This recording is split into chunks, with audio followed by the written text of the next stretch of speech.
여러분 안녕하세요. 같이 말씀하기 큐티나눔 시간입니다. 오늘 말씀은 마태복음 9장 14절에서 26절까지 말씀입니다. 오늘 말씀에서도 두 가지 이야기가 등장하는데요. 첫 번째는 예수님의 제자들에게 요한의 제자들이 우리는 금식을 하는데 왜 너희 선생님과 너희들은 금식을 하지 않느냐? 요한의 제자들이 금식에 대해 물어보는 내용이 한 가지 기록되어 있고요.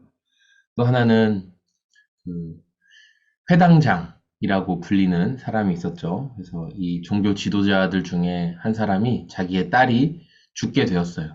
그래서 예수님을 찾아와서 예수님, 제 딸이 지금 죽게 되었습니다. 살려주십시오. 이렇게 예수님께 도움을 요청하고, 그래서 예수님이 기꺼이 가주시는 가운데 한 여인이 무리 속에서 조용히 나타나서 예수님의 옷자락에 손을 댑니다.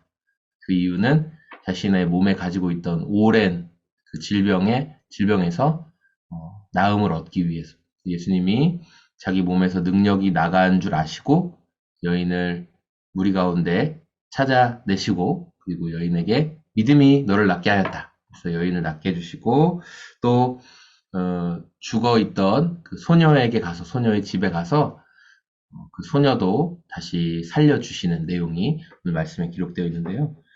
오늘 이 말씀을 먼저 보면서 이 앞부분에 나온 금식 논쟁에 관한 내용을 볼 때 요한의 제자들이나 또 바리새파 사람들은 계속 금식을 했거든요. 근데 이들이 금식한 이유는 뭐냐면 금식을 통해 자신의 그 죄를 회개하는, 죄 회개의 이유가 한 가지가 있었고, 또 하나는 메시아를 우리가 이렇게 간절히 기다리고 있습니다. 메시아를 열망하고 메시아를 기대하는 그 마음을 담아서 금식을 했던 거예요. 그런데 예수님이 사실 메시아로 오셨고, 네, 그렇죠? 그렇기 때문에 금식할 이유가 없는 거죠. 그러나 이들은 아직 이 과거에 그냥 전통대로, 습관대로 하던 그 금식의 그 모습들을 계속 지키고 있었던 거죠. 우리가 예수님의 비유, 예수님은 신랑이 함께 있을 때, 혼인잔치의 때 신랑이 함께 있을 때는 슬퍼하거나 막 애통하는 게 오히려 잘못된 일 아니냐. 그리고 새로 만든 포도주를 새로 담갔을 때는 과거에 낡은 가죽 부대에 담으면 안 되고 새 포도주에 담가야 되지 않겠냐.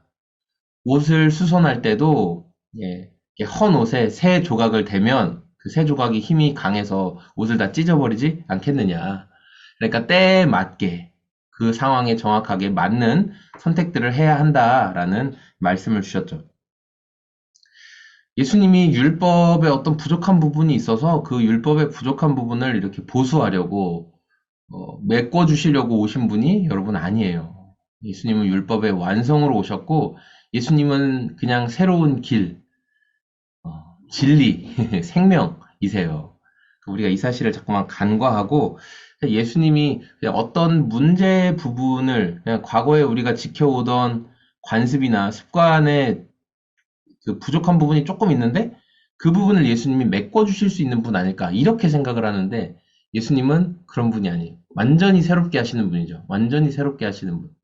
우리가 이 금식 논쟁을 통해서 예수님은 완전히 새롭게 하시는 분이시다라는 것을 먼저는 발견할 수 있을 것 같아요. 두 번째, 18절부터 진행되는 그 회당장의 딸과 그리고 혈루증 걸린 여인, 이 12해 동안 혈루증을 앓았다라고 얘기하는데 아마 그 부인과 계통, 여성 질환 계통의 문제였을 것으로 보고 있어요. 그때 당시에 병원들이, 의원들이 고칠 수 있는 상황이 아니었고, 12해 동안 아주 큰 괴로움을 겪었던 여인이었습니다. 근데 과거에도 나눴지만, 이스라엘의 율법에서는 사람이 부정한 것에 닿으면 정결한 사람이 부정한 것에 닿았기 때문에 그 사람이 부정해지죠. 기억나시죠? 네. 정결한 사람이 부정한 것에 닿았다. 그러면 이 사람이 부정해져요. 그 부정함이 전염이 되거든요. 이 혈루증 앓던 여인은 부정한 여인이에요. 그래서 누구도 그 유출 피가 막 계속 나고 있으니까 그 여인에게 손을 대면 접촉한 사람은 다 부정해집니다. 근데 지금 어떤 일이 벌어지냐면은 예수님이 자신의 몸에, 그러니까 예수님의 몸에 손을 이 여인이 댔어요. 옷에 손을 댔어요.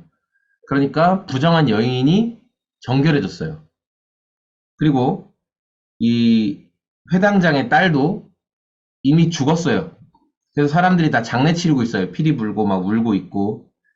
자, 그러면은 시신은 율법에 의하면 정결한 거예요? 부정한 거예요? 부정하죠. 시신에 접촉하는 사람도 부정해집니다. 근데 지금 어떻게 됐냐면 예수님이 그 소녀의 손을 잡으셨어요. 그리고 소녀를 일으켜 세우셨어요. 이 소녀가 그래서 살아났거든요. 율법으로 치면 예수님도 부정해진 거죠. 왜냐하면 시체를 만졌으니까. 율법으로 치면 예수님은 부정해지는 거예요. 왜냐하면 혈루병, 유출병 걸린 여인이 예수님에게 손을 댔으니까. 근데 반대 상황이 일어나죠. 예수님께 손을 대는, 예수님께 접촉되는 자마다 깨끗해져요. 정결해져요. 예수님은 율법의 어떤 부족한 부분을 메꾸러 오신 분이 아니다. 다시 한번 기억하세요. 예수님은 완전히 새롭게 하시는 분이세요. 완전히 정결하게 하시는 분이세요. 이 여인이 예수님에게 내가 손만 대어도 21절에 그 여인이 마음속으로 말한 거예요. 내가 그의 옷에 손을 대기만 하여도 나을 텐데. 이게 여인의 믿음의 고백이었어요. 마음속으로 그녀를 믿었어요. 그녀는 아, 내가 예수님께 손만 닿아도 예수님 옷자락만 내가 만져도 나는 나을 수 있을 텐데라는 그 믿음을 주님이 주셨죠. 네. 그 믿음이 있었기에 그녀가 예수님께 나아갔을 때 예수님께서 그 믿음에 알맞는 선물을 주셨다고 생각해요. 오늘 우리가 믿음이라는 것을 가능성으로 생각하지 않았으면 좋겠어요. 아, 예수님께 나가면 나을 가능성이 있을 텐데. 아, 예수님한테 기도를 받으면 나을 가능성이 있을 텐데, 여러분, 가능성의 상황으로 우리가 접근하지 않았으면 좋겠어요. 완전히 새로운 일을 하실 수 있는 분이시다. 저는 분명히 믿어요. 예수님이 저의 질병을 제가 지금 2년 넘게 지금 엄청 괴로움 당하고 있는 이 허리의 질병도 예수님은 순식간에 깨끗이 낫게 하실 수 있는 분이라고 저는 분명히 믿거든요. 분명히 믿어요. 그런데 왜 안 낫게 해주실까요? 저는 그것에도 또 믿음이 있어요. 이 허리 질병을 통해서 제가 생각할 수 있는 게 많거든요. 제가 돌아볼 수 있는 게 많아요. 제 시선이 바뀌어요. 제 시각이 바뀌어요. 막 튼튼해서 뛰어다니고, 막 까불거리고, 막 할 때 볼 수 있는 시선과 지금 조심하고, 한 10m 걷다가 다시 주저앉아서 쉬어야 되고, 그럴 때 제 시선이 바뀌어요. 제가 바라보는 관점이 바뀌어요. 제가 보지 못하던 것들을 보게 하세요. 생각하지 못했던 것을 생각하게 하세요. 예수님은 율법의 부족한 부분을 덧메우기 위해서 키워주려고 오신 분이 아니시다. 여러분 기억하시고, 또 우리가 오늘 예수님 앞에 우리의 믿음을 보여드릴 때 뭔가 자꾸 뭐 확률로 예수님 제가 이렇게 하면은 도와주실 수 있지 않으세요? 확률로 접근하지 않았으면 좋겠어요. 예수님은 분명히 하실 수 있는 분이시다. 100%, 200%, 300% 하실 수 있는 분이시다. 우리는 그분을 신뢰하는 믿음을 보이며 오늘 말씀에 나왔던 사람들처럼 이렇게 주님을 따르는 하루를 살아냈으면 좋겠습니다. 감사합니다. 오늘도 주님과 그렇게 동행하는 하루 되시길 소망합니다. 고맙습니다. 안녕히 계세요.